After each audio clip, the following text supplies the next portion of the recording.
Community Access radio station. We're partly funded through New Zealand On Air, with contributions from Masterton Trust House Foundation, the Eastern and Central Community Trust, COGS, Masterton District Council and all of our generous programme sponsors. Thanks everyone for helping Access Radio survive and flourish in the Wairarapa.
Is now. Now.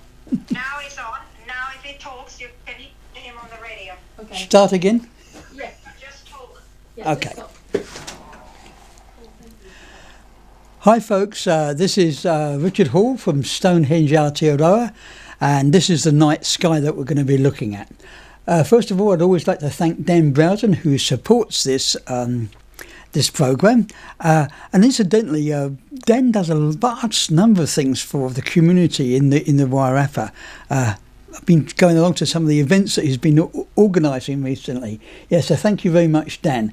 Anyway, what I thought I'd do tonight is have a brief look at the night sky, but look at where the names and meanings behind all these things came from. Okay, so for those of you who can see this on TV, we're looking due south round about midnight, and what you'll notice is that the Southern Cross is at its highest point in the sky. Right. The Southern Cross is always in the sky somewhere, but it moves in a great circle around the South Celestial Pole. At the moment, it's near midnight, it's at its highest point. Now, you can always pick out the cross because there's other crosses in the sky, but by the 2 pointer stars, Alpha and Beta Centauri. And of course, Alpha Centauri is a very, very important star because it's actually the nearest star beyond the solar system, just over 4 light years away. So that's the stars that we can see there. And then as we're looking out, we can look towards the west and we see another important sign, which just about anyone can probably identify, and that is Orion. The belt stars of Orion by many people are often called the pot. All right, so we've got Orion, and he's beginning to set in the west, while rising up in the east, we've got the Scorpion, Scorpius, all right? And the importance of this is that Orion, we always see down here as our sign of summer. Throughout the summer months, it's the most dominant constellation in the sky. On the other hand, the Scorpion is a sign of winter. It's a dominant sign in our sky over winter. And the only time we ever see both of them in the sky together is near the equinoxes, near spring and autumn. So one will be setting in the west while the other changes. So as we're moving from winter to summer, whatever it is, these two signs will show us this. All right. Now, just behind Orion is the bright star Sirius. I say bright, it's actually the brightest star in the sky. Any star-like object you see in the sky that's brighter than Sirius is no star. There are, of course, a couple of other objects which outshine Sirius. These are, of course, Jupiter and Venus. But people used to think these were stars in the distant past. They used the word planet, which simply means a wandering star, because they wandered around and so on. But Sirius is the brightest true star, and it's at least twice as far away as Alpha Centauri. But I could always remember, like when I was a kid, and picking out this bright star Sirius. It comes up very high in our southern skies. Back from England, where I came from when I was a kid, it doesn't come up very high because Sirius is really in the southern part of the sky. But everyone called it the dog star, right? And of course, as a kid, I wanted to know why that star was called a dog, and nobody knew. Okay. Later on, when I learnt a bit more about astronomy, I discovered not only is it the brightest star in the sky, of course it's the brightest star in the constellation of Canis Major, the constellation of the Great Dog. And I assumed initially that was the reason why it was called a dog, because it's the brightest star in the constellation of the Great Dog. But in fact, it was known as a dog star long before anybody created a constellation. See, a constellation is just a pattern or an area of the sky which has been put together by people, okay? In fact, that story of the dog star goes right the way back to ancient Egypt, okay? And although when we look at Egypt, remember we're seeing it as it is today due to climate changes, it's not exactly the same. But the most important thing for the Egyptian civilization was the Nile River, all right? And not only that, it was also the annual flooding. So every year you get this annual flooding of the Nile. And this was all important to the people who lived in Egypt because it brought fertility to the Nile Valley. If for some reason or other the floods didn't occur, then there would be a drought and famine and so on. So this flooding of the Nile was all important. Now, they knew when the floods were about to occur because Sirius rose up in the dawn sky just before the sun, just before the floods were to occur.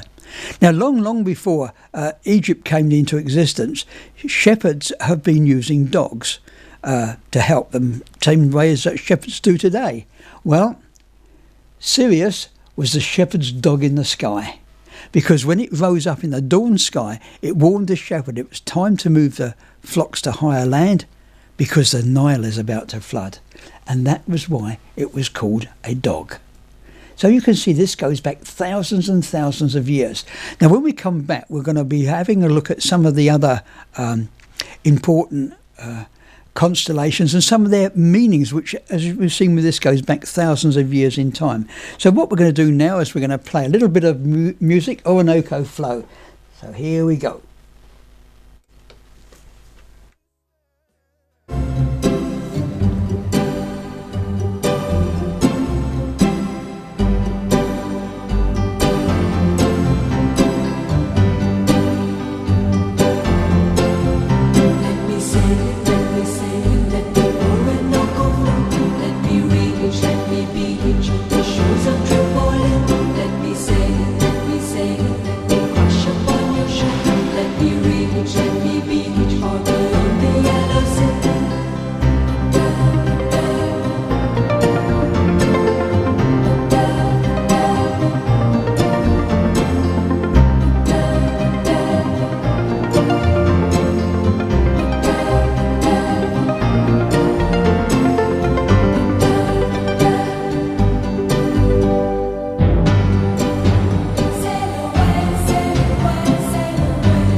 Right, you're back with Richard and the Night Sky, and that was Orinoco Flow by Enya.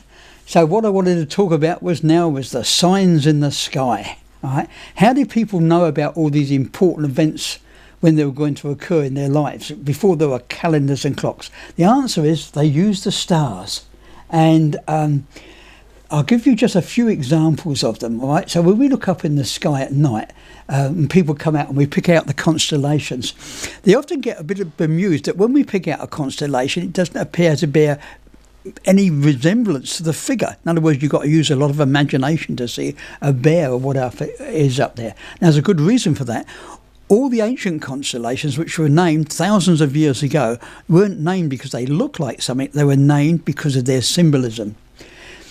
One of the most important ones for many people going back into the days of the Empire was the Roman Empire, was Aquarius, the water carrier. Now, this is so called not because it looks like a man pouring water out of an urn. It's actually supposed to be God. It's when those stars rose up in the dawn 4,000 to 5,000 years ago, it heralded the onset of the rainy season. God was about to pour water down on the earth. Another famous one, Leo the lion. So called not because it looks like a lion in the sky, but when these stars rose up in the dawn 4,000 to 5,000 years ago, it was near the hottest time of the year, and along the Nile Valley the lions would begin to come in from the wilderness and would prey upon the domestic flocks. It was a warning to the people, the lions are coming. And when you look up there, you'll find there's lots of animals and birds. And once again, you'll find that if you turn time backwards, when these particular stars rose up, lo and behold, that particular thing happened down here on Earth. So these were the signs in the sky. Now, this all works because as we orbit around the sun, we experience the same seasons in the same part of the Earth's orbit. Consequently, and the seasons, incidentally, are generated by the fact that the Earth has got a tilt of 23.5 degrees at its axis relative to the sun. And as it goes around the sun, it maintains that tilt. So, for example, in December, at what we might call near the winter, our summer solstice, the sun is tilt is towards the southern hemisphere. So that's when we have the longest hours of daylight and so on. That's our summer solstice. Of course, in the northern hemisphere, it's directly opposite, right? We're tilted away from the sun, and it's the middle of winter. And as the Earth turns, as we look out at night, we see stars out in a particular direction, like what I call our December stars. 6 months later, we're on the other side of the sun. Now it's the northern hemisphere is pointed towards the sun, right? And the southern hemisphere is pointed away. So it's our winter and their summer in the northern hemisphere. Now, we can't see the stars we saw in December because they're on the other side of the sun. They're there, but they're in our daytime sky. The only time we can see them is a total eclipse of the sun. Right? So each season, every month of the year has got its own pageant of stars. So, for example, if you went out tonight and timed what time a star rose or set and did exactly the same thing from the same spot the following evening, you find that star will rise or set 4 minutes earlier than it did before, the night before. And that's due to the motion of the Earth around the sun. Now, our ancestors knew nothing about the Earth going around the sun, but what they did realise is, hey, when that rose up, that was going to change down here on Earth. And so the important changing points in our things were the solstices and the equinoxes, what we would call the longest and the shortest day, referring to the hours of daylight, and the two equinoxes. Now, equinox means equal day, equal night, and it's when the sun is above the horizon for exactly 12 hours around the world. So you've got equal day and equal night. And those 4 days became known as the ancient holy days. And that's where our word holiday comes from, right? Because no one would work on a holy day. But what you will find is that every major religious festival in the world, from culture to culture, is identified either with a solstice or an equinox. And we celebrate them to this day, except most of the time we don't realise the origin of that is in fact a solstice or an equinox. Now, how did they know when these things were going to happen, when solstices or equinoxes were going to occur? They could tell this by their stone computers, which we call stone henges and stone circles, because that's exactly what is written into these stone circles. If you know how they work, they can actually show you exactly when a solstice or an equinox occurs. So that was the holy days, right? Now, of those 4 days, the most important day of the year was the spring equinox.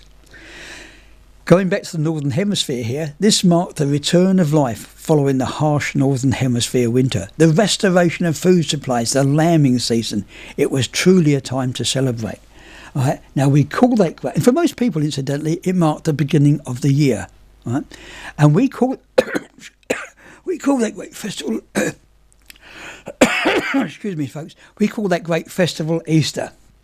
Now, you probably immediately identify Easter as a Christian festival, but in fact people have been celebrating Easter long before Christianity appeared on the earth. All right?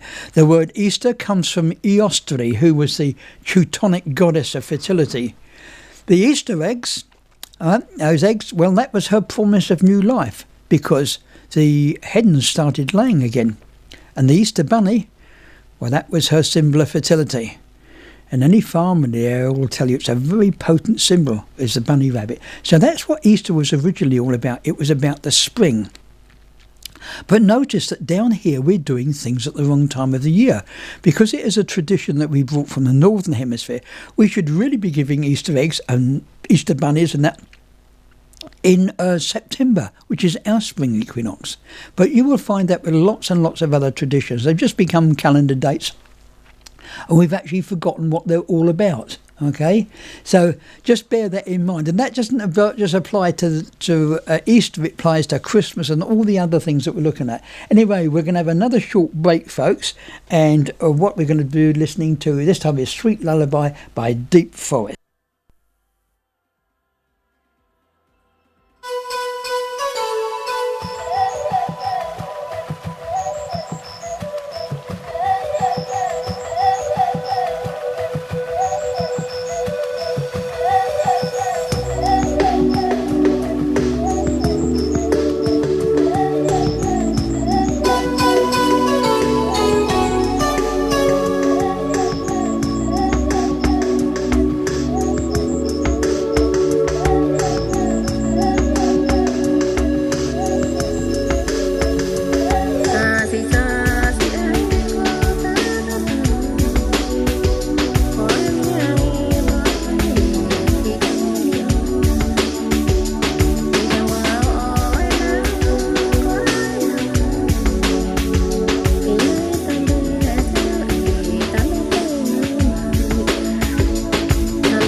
Okay, folks, you're back with Richard and the night sky, and we were just looking at some of the signs in the sky. So you might notice that the day in which Easter actually falls varies all the time. And what's the reason? How does that work? Well, the Pope is one of the particular days, special days that the Pope works out himself. And how does he work it out? Well, Easter always falls on the first Sunday on or after the full moon, on or after the spring equinox in the northern hemisphere. So that's how he actually works out when Easter is. And that's a tradition that goes back thousands of years in time. Now, you might notice I was talking about the moon as well, because while the sun controlled the seasons and the solstices and equinoxes marked the beginnings and the changes of the seasons and the tasks of the people, it was the moon that was the great clock in the sky. That's where the word moon comes from. It's a month, and there are on average 12 cycles of the moon in a year, and that was the great clock in the sky. Now, the beginning of the year was either a solstice or an equinox, normally the spring equinox, and that could happen in the middle of the month, at the beginning of the year. It didn't matter. The moon was the great clock in the sky. And that's also where our word week comes from, all right? So so it takes 7 days to go from new moon to first quarter. That's the half moon. That means a quarter of the cycle. Then after another 7 days, the moon is full. Another 7 days after that, it's last quarter. The opposite side of the sun, of the moon, is illuminated. And then finally you go back to old moon, it disappears completely and then reappears. So you divide the cycle of the moon up into 4 quarters, right? And that is the great clock in the sky. And it would work out very, very simply, like going backwards in time. If I had to go and meet somebody else and their travel time, I could arrange to meet with them at next full moon. Well, if they were travel time was 5, 6, 7 days, I'd know when the moon was near first quarter, time for me to set out on my journey. And that's how people have been doing timekeeping for thousands of years. Right? And incidentally, I should point out to you, for most people in the world today, they still use the moon. Right? So throughout Islam, Israel and so on, to this day, each month starts with the beginning of the first moon, new moon. Not so with us in the Western world, because all these calendars were changed by Julius Caesar long, long ago. So that was the great celestial clock in the sky at the moment.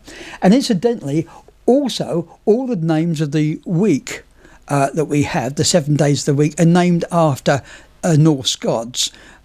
So you've got Sunday, which is Sol's day. Sol, she was the goddess of the sun. Her brother was Mane, moon, which is moon's day, Monday. Tyre, or Tui's day, is Tuesday, which is Mars. Then you've got Woden, or Odin, Woden's day, which is Wednesday, who was Mercury. And then Thor, or Thor's day, or Thursday, is Jupiter. And then you've got Frigga, Friday, which is Venus, all right? So that's when she was also the goddess of love, so you might know where frigging around comes from, okay? Now, also, finally, we've got Saturn, which is Saturn's day, and he was the last day of the week, okay? So those are where the names of these things go. And as you can see, these are traditions that we've got going back thousands and thousands of years in time. And each of those Norse gods has got a different meaning of the role which they played. And people used to govern what they would do, and then when they would do something, by the days of the week and the months and so on. But that's an altogether another story, which you might have to, want to learn some more of these stories, come along to Stonehenge. Now, Stonehenge is open from 10 to 4, okay, every day at the moment, from Wednesday to Sunday. Monday and Tuesdays is our days off at the moment. We've also got displays on Mars and the planets there. And also, who you'll meet up with there is Kay Leather. She's my wife, actually, and she will... got great knowledge, particularly on Maori astronomy and so on. I also do guided tours there, but these have to be organised, but with the person who wants to come, when you get all the storytelling, and we can talk about the ancient things which occur out there. So that's Stonehenge, open from Wednesday to Sunday, 10 a.m. to 4 p.m. Then in the evening, Friday and Saturday evenings, we have Star Safari, where two of our companions there will take you around the night sky. That's Sam and Haratina, take you around the night sky. And then after that, out to the telescopes. So have a look at these things through the telescopes. So anyway, folks, that's it for me now. And I'll be back in a couple of weeks, and hopefully we'll see some of you out at Stonehenge.